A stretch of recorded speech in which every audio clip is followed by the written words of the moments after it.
नमस्कार, मी सुनील. आपण पाहतात आवाज इंडिया मराठी. आता एक नजर टाकूयात महत्त्वाच्या घडामोडींवर. मुंबईतील आझाद मैदानात आज वाढवण बंदर प्रकल्पाच्या विरोधात भव्य मोर्चाचं आयोजन करण्यात आलं आहे. हा मोर्चा वाढवण बंदर विरोधी संघर्ष समितीच्या वतीने आयोजित करण्यात आला असून त्यामध्ये मोठ्या संख्येने नागरिक, मच्छीमार, शेतकरी तसेच विविध सामाजिक संघटनांचे कार्यकर्ते सहभागी होणार आहेत. मोर्चात सहभागी होण्यासाठी संघर्ष समितीचे अध्यक्ष नारायण पाटील, पदाधिकारी आणि कार्यकर्ते वानगाव येथून लोकल ट्रेनने मुंबईकडे रवाना झाले आहेत. यावेळी नारायण पाटील यांनी वाढवण बंदर प्रकल्पामुळे स्थानिक मच्छीमार, शेतकरी आणि पर्यावरणावर होणाऱ्या संभाव्य परिणामांबाबत गंभीर चिंता व्यक्त केली.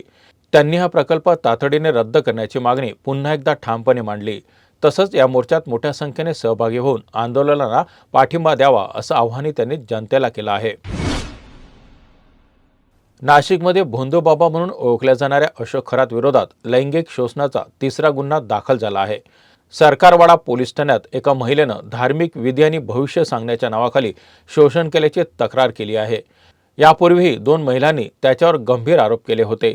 त्यामुळे आता अनेक पीडित महिला पुढे येत आहेत. या प्रकरणाची चौकशी SIT करत असून सलग चौकशी सुरू आहे. चौकशी दरम्यान त्याची मालमत्ता, आर्थिक व्यवहार आणि महिलांशी संबंधित आरोपाबाबत विचारणा करण्यात आली आहे. चौकशीनंतर तो मानसिकदृष्ट्या खचल्याचं दिसून आलं असून तो रडत असल्याचं आणि आता माझ्यात ताकद राहिली नाही असं म्हणत असल्याची माहिती समोर आली आहे. राज्याच्या राजकारणातून एक अत्यंत दुःखद बातमी समोर आली आहे. दत्ता मेघे यांचं वयाच्या 90व्या वर्षी नागपूर येथे निधन झालं. त्यांच्या जाण्याने विदर्भासह संपूर्ण महाराष्ट्रातील राजकीय, शैक्षणिक आणि सामाजिक क्षेत्रात मोठी पोकळी निर्माण झाली आहे. दत्ता मेघे हे भाजपचे ज्येष्ठ नेते होते. त्यांनी आपल्या दीर्घ राजकीय कारकिर्दीत भारतीय राष्ट्रीय काँग्रेस, राष्ट्रवादी काँग्रेस पक्ष तसेच भाजपमध्ये कार्य केलं. ते लोकसभा खासदार म्हणून नागपूर, रामटेक आणि वर्धा मतदारसंघाचे प्रतिनिधित्व करत होते. याशिवाय ते महाराष्ट्र विधानसभा आणि विधान परिषदेचे सदस्य होते.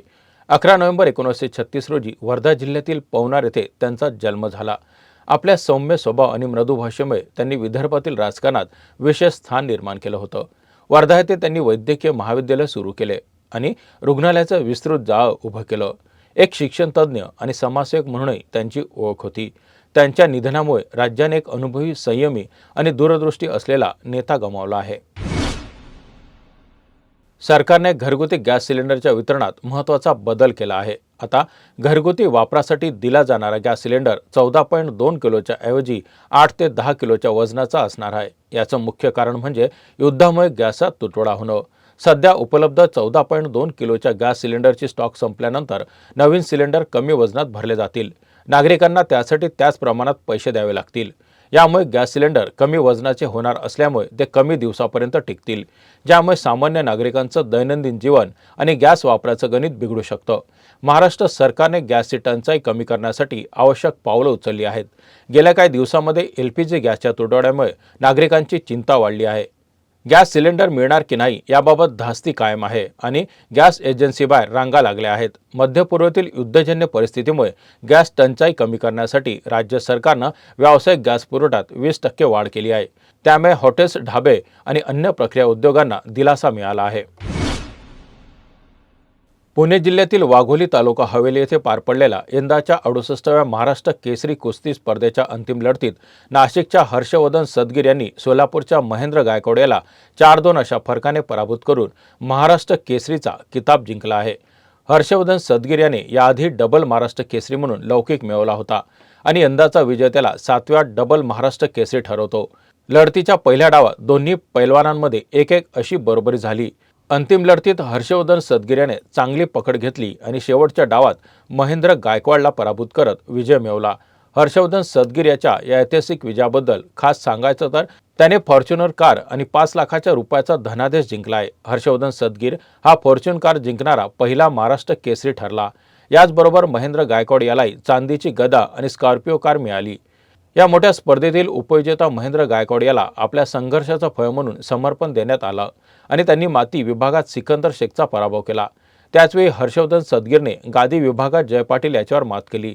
संपूर्ण स्पर्धेतील विजेते हर्षवर्धन सदगीर आणि उपविजेते महेंद्र गायकवाड यांचं उपमुख्यमंत्री व पुण्याच्या पालकमंत्री सुनेत्रा अजित पवार यांनी अभिनंदन केलं. अमेरिका आणि इराण यांच्या वाढत्या तणावामुळे मध्य पूर्वेतील परिस्थिती अजून अधिक संवेदनशील बनली आहे. अमेरिकेचे लष्करी तळ असलेल्या देशातील ऊर्जा केंद्रे हल्ल्याच्या मुख्य लक्ष बनणार आहेत. युद्धाच्या धोक्यामुळे इराणने होर्मुझ खाडीतील मार्ग पूर्णपणे बंद केला नाही, परंतु इतर देशाच्या जहाजांना त्या मार्गाने जाऊ देण्यात येणार आहे. मात्र या भागातील समुद्री तणाव आणि अमेरिकेचे सैन्यतळ असलेल्या देशांमध्ये इराणचा धोका वाढला आहे. इराणने अमेरिकेच्या सैन्याला लक्ष्य केलेल्या ऊर्जा प्रकल्पाच्या हल्ल्याचा इशारा दिला आहे. यामुळे मध्य पूर्वेतील सर्व आखाती देशांची सुरक्षा गंभीर संकटात येऊ शकते. अमेरिकेने या तणावामुळे आखाती देशांना संरक्षण देण्याचा प्रयत्न केला असला तरी या संघर्षात त्या देशांना मोठा फटका बसण्याची शक्यता आहे. या बातमीपत्रात इथेच थांबत आहोत. पाहत रहा आवाज इंडिया मराठी.